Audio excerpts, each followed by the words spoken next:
everyone, I'm Jessica Kramer with MRCTV. Today we're speaking with Andrés Guilarte, an outreach fellow for the Fund for American Studies and native of Venezuela. Andrés, thank you so much for joining.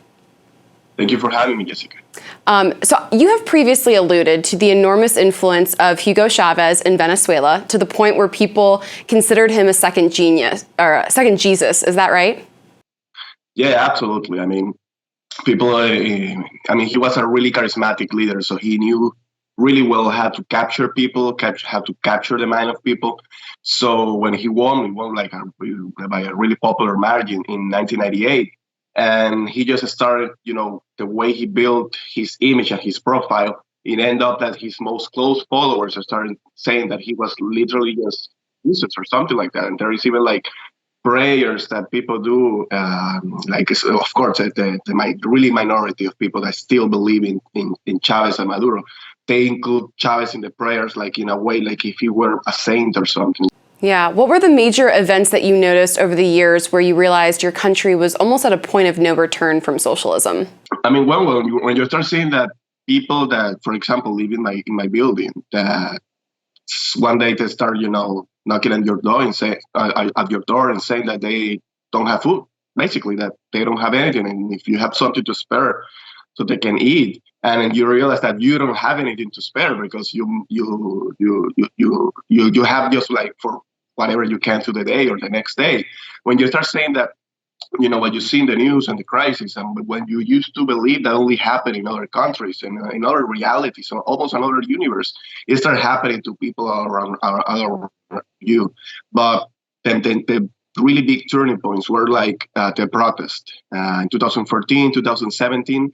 Where I participated a lot in the protest in 2017, where you start seeing just crowd of people, millions of people going to the streets, not only the capital, but around the country. And even though that you saw such a high amount of people in the streets fighting for the liberty and everything, you saw no change at all. That's when you start realizing that, damn, these people have really the tight control of the government, not only the government, all branches of government, in the economy, in the military, they have the police, they have everything. So that's where you start realizing that this is going to be really hard. And that's where you see millions of people just leaving that and going wherever they can through Latin America. Yeah. I was going to ask you, do you think that there's an influx of millennials and other people your age leaving the country? And do you think that they're going to become anti-socialist, having experienced what they experienced in their homeland of Venezuela? Yes, absolutely. When I used to be in college before graduating, one of the main questions that you have to ask yourself when you were graduating is that if you were going to leave, but not when, not if, is when. When are you going to leave? That's is something that you almost pre-mentalize that when you graduate in Venezuela, you have to leave if you want to have an actual life in some way. And that's sad because not everyone can leave. Basically 95% of my friends are in Venezuela. It's a question of that you want to do it, or some people still have hope that they can actually achieve something in Venezuela. But we all know it's really, really hard to achieve anything in Venezuela. So there is people like not only from college years, but high school years, or smart childs that are just traveling with their parents.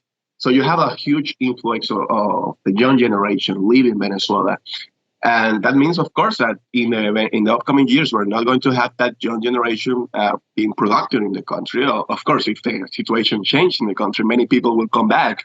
But the thing is, like, you have to see Venezuela like a second Cuba in the means that we don't know if it's going to end tomorrow or is it going to be 60 years like Cuba has. So you can't, when you're a young student, you can't wait 60 years to find out what is going to happen with your country. So you just find a way to go anywhere and have a life. Yeah. Well, I caught you did a webinar with Heritage Foundation trying to warn Americans of the dangers of socialism. What do you see happening in the United States that you think are red flags Americans should be aware of? Well, I think there is many red flags. One of the, for all kind of level in society, one of the red flags, of course, is the huge amount of spending. And the problem with the spending is that it seems like it has no colors or ideology, just both parties like to spend. And that's going to be a problem in the future, because one of the main issues we had before Hugo Chavez, which allowed Hugo Chavez to reach power, is that we had such amount of debt. And the productive means in the country were starting to go south. And when Chavez arrived, in the huge polarization in the society, which is another thing that I see here in the U.S. I mean, before Chavez, we used to have a similar system with two main parties. We have other parties, but just two parties always had power. So it was in practice, was a bipartisan system. And it reached a point where they were so bad in administering the country that people didn't believe in those parties anymore, and none of the leaders of those parties. So Chavez arrived like an outsider. He started blaming the establishment he was right that the establishment was to blame. But the problem is that Chavez was way worse than the cure that he was preaching. He was way worse than the establishment.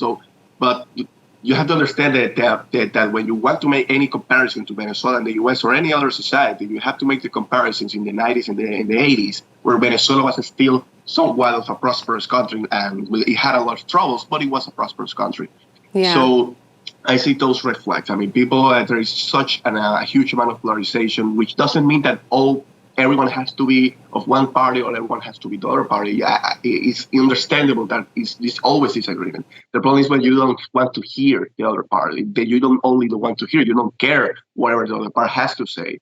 That's a problem, because the people like Hugo Chavez, independently of ideology, there's like people that know how to control this crisis. They know how to control societies when there is a problem of mistrust among the society. And that's all something that we don't know if it's going to also only happen here or everywhere. No one knew Chavez before in the 90s, but he was there waiting for the moment. Who knows who was out there in the streets of the U.S. waiting for a moment that the society is so bad that they're going to reach power. Now, what do you say, coming into America and looking at our political system, what do you say to people who, compare Trump to other dictators or authoritarians? Do you see similarities in what Trump did as an outsider versus Hugo Chavez, or do you think that the woke left is more of a great comparison to Hugo Chavez? I mean, something there is no measure that you can actually compare today U.S. to today's Venezuela and today in Hugo Chavez. There's no republic in Venezuela, and here you have a republic. Independently of what Trump did or didn't, he was just one power among the many powers in the U.S. You don't have that in Venezuela. Hugo Chavez was alpha and omega. He was everything in Venezuela, and now Maduro. So people that like to compare Trump or someone in the past, or that will compare someone in the future to Hugo Chavez or to Fidel Castro or to Mao or to whoever, all the authoritarian in the world, well, you have to guess, is Trump is still in power? Well, he's not. Yeah. Well, in Venezuela, we can't do that. And if he have won, he will still be there, but the Constitution doesn't allow him to be there. It's that you have a system, you have a Constitution, you have a structure of separation of power that go from the executive and Congress and legislature to the citizen, which is the most important power in the republic. We don't have that in Venezuela. So you can make comparison in policies, not only from Trump, but from many other politicians in the U.S., because policies are that. They're just policies. It doesn't have, you can compare that, but never compare any U.S. president, especially not Trump, with Hugo Chavez. I mean, that's completely out of the reality, because if that were the case, you and I wouldn't be having this conversation. Yeah, that's very true. Well, thank you for the reminders. I hope Americans remember the horrors of Venezuela, and thank you so much for your work. I appreciate your time today. Thank you so much, Jessica. Thank you.